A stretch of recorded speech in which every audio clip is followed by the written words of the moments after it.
Hello everyone, welcome to Joseki lecture 11.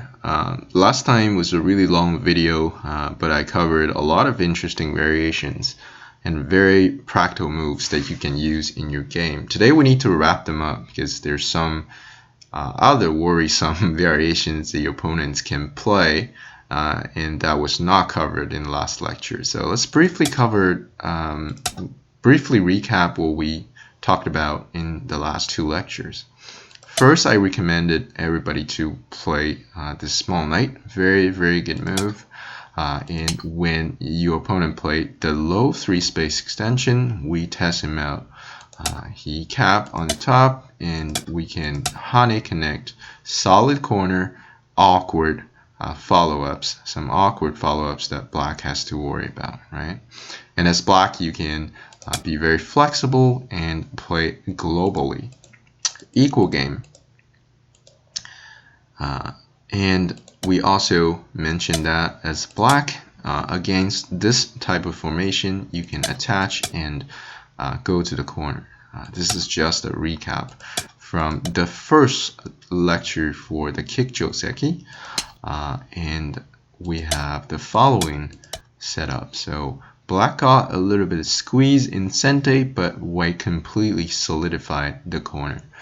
The game will be equal moving on. Interesting and easy to manage, great variations for you to remember. So the lecture 2 of that kick joseki, we talk about more complicated jump and black's 3-space extension. We briefly mentioned why this is not going to be the best invasion move, because now, as we can see, black's connection is a lot better than if the stone was at k17. So better move, if you remember from last lecture, is to invade on the second line. And we talked about black's follow-up, that is to, one of them is to play simple. And black gains a sente and a strong wall, so now he can coordinate everything and try to build a moyo. And of course white is comfortable, right? He's got a strong corner and a lot of territory, so that's also a playable game. And if you want more fancy stuff, you can go ahead and go to the corner.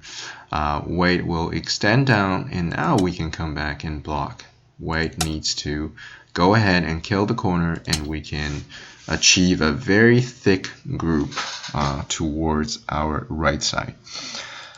Alright, that's a recap of last time's, the last two lectures. Go ahead and check them out if you haven't. Today I need to wrap up some other variations. Is when white goes in, you obviously have the question, what if black just cut me off? So the follow-up for white is to jump up to split black off. Black has two choices. Black can allow this, so black can just jump out, right? Treat them separately. So white jumps and black jumps. So that's pretty much a jumping competition. And now white start to develop on the side. Black fix connect the two groups, and white keeps pressuring, and black just jump. This is an equal game, right? But I would definitely say it's probably easier for you to manage as white, as you get a strong side. This is going to become territory very likely. So that's one option for black, but if you don't like it, you can also go ahead and just attach. That is also good. White can slide out now, right? And the good move is for this big knight sliding out. And there's no good way for black to cut white off, because if you cut here, I can, sorry about that. So if you cut here, I can capture the stone. And it's still awkward. You don't know how to capture this because I can still drag them back, right? So black can obviously not push and cut immediately. So maybe he needs to stay patient, and we can go ahead and expand towards the side. And black seems very slow, so maybe this one could be an option as well. But in which case we can just go ahead and get out, right? So it's very hard to enclose. It's very hard to enclose white because of black's weakness over here. And when white comes out, black needs to worry about this group as well. So that is the idea for white. So you can extend as black, but it's harder to manage. Just tell you that in advance. Sometimes you will encounter this kick as well. White will also jump. And when you attach, not only now white has the choice to slide out, but also a move that I recommend in this particular setting is for you to patiently extend at E18. This is an excellent move that will give you a small lead at this point. If black tries to fix, we can connect. And look, this F18 is a weakness. So black has some worry. So he cannot go too hard. If he tries to kill us, we can look this. We can make this combination, and then we can connect our group back. Right? There's no way to really cut white off. Not only black not cut white off, but black is probably dead at this point. Black is it is collapsing, so this is not going to work. So black probably needs to extend and stay connected. That's a more rational way of playing, and now we can go ahead and play out this one. So white can honey, black needs to cut, and we can just play out this one. Probably black needs to fix, and we can now connect ourselves. So this is also a very good variation for white. Moving on, right? So just in case you want to be very accurate about the follow-ups, this is how you would play as white. So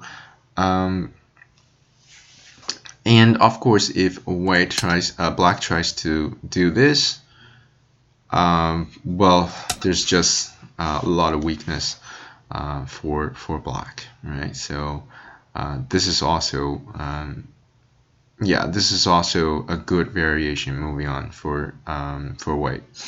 So so that's some of the ideas for how you deal with black's blockade over here, right? So I did not mention that last time because of time, but in this lecture I just briefly introduce you how you would defend against those attempts, right? So it turns out that H18 is a very, very solid, proven, great move that you should play in your game. All right, so, and I just want to also quickly wrap up a few things. So we talked about the H18. I completed the variations. Last time, we also talked about black can test white out. And we said one of the defenses to Kosumi. When black goes to C17, I did not cover what if white pushes, right? So if you recall, last time the variation I mentioned was this one. So if you remember, black got him both sides destroyed.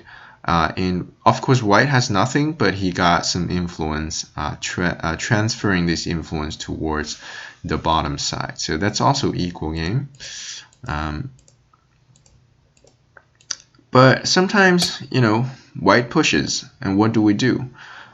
Here, connecting would be a bad idea because now white can clamp here and extend at D18. Now our corner is in a very, very awkward situation, right? So we need to probably make ourselves alive by exchanging a lot of moves like this.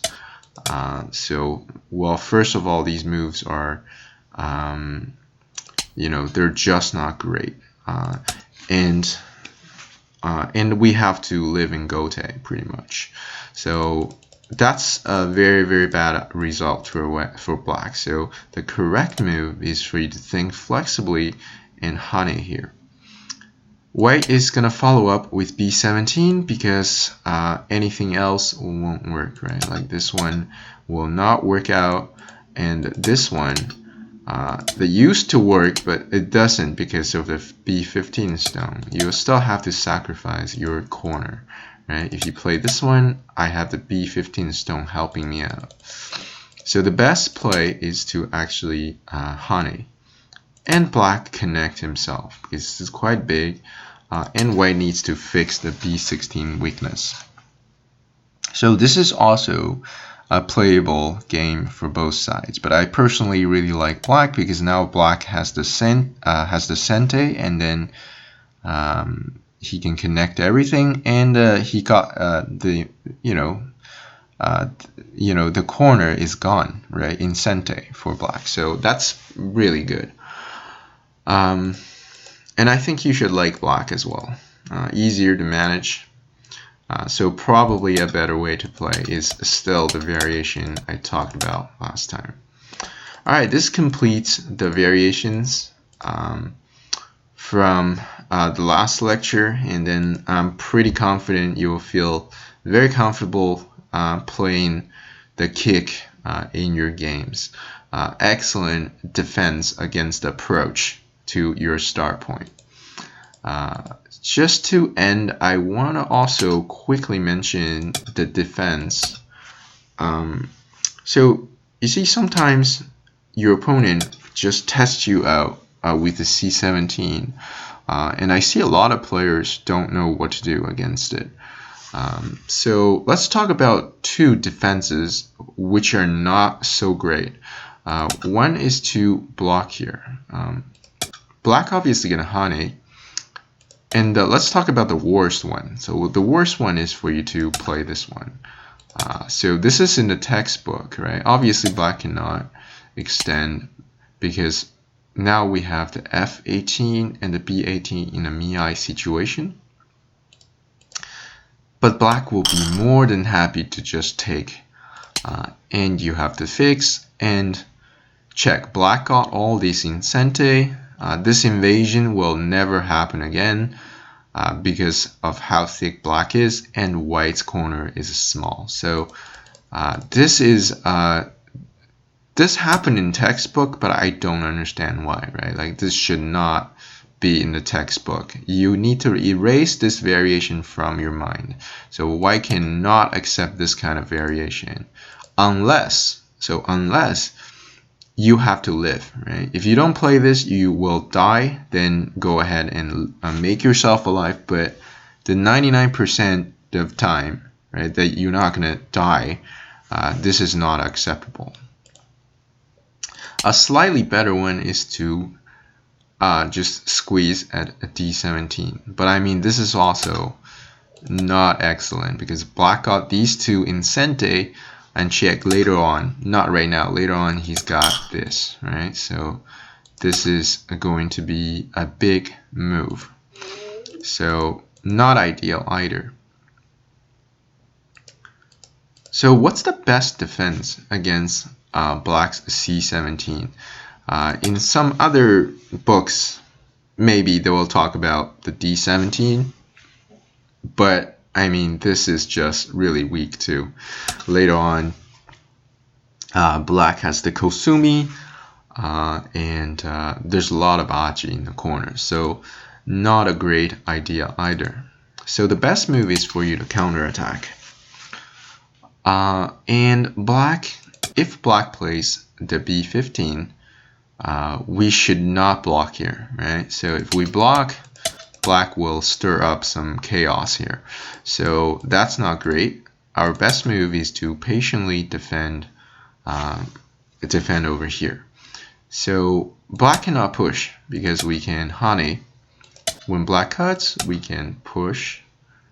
If this happens, that's a game over. But if black extends, black won't win this liberty fight. As we can see, black has 3, white has 4, so white is going to win this liberty fight. Not to say that this is probably also very good. So at this point, black needs to extend back, and now we can cap him. And now this is a life and death problem, right? Like if black plays somewhere else, you know, a simple way for you to kill is to just play the monkey jump. No enough ice space for black, so black needs to live. That's a gote, and we can go ahead and transfer our profits towards the side. So now, as you can see, black has a super small corner. The side is having a leak, and we transfer our profit towards the side. Excellent position for white to be in. So white should be leading at this point, right? Because of black's premature invasion. That's why this move should not be played right now. This is a bad move to play. Maybe technically black can do a slightly better by playing out this type of moves.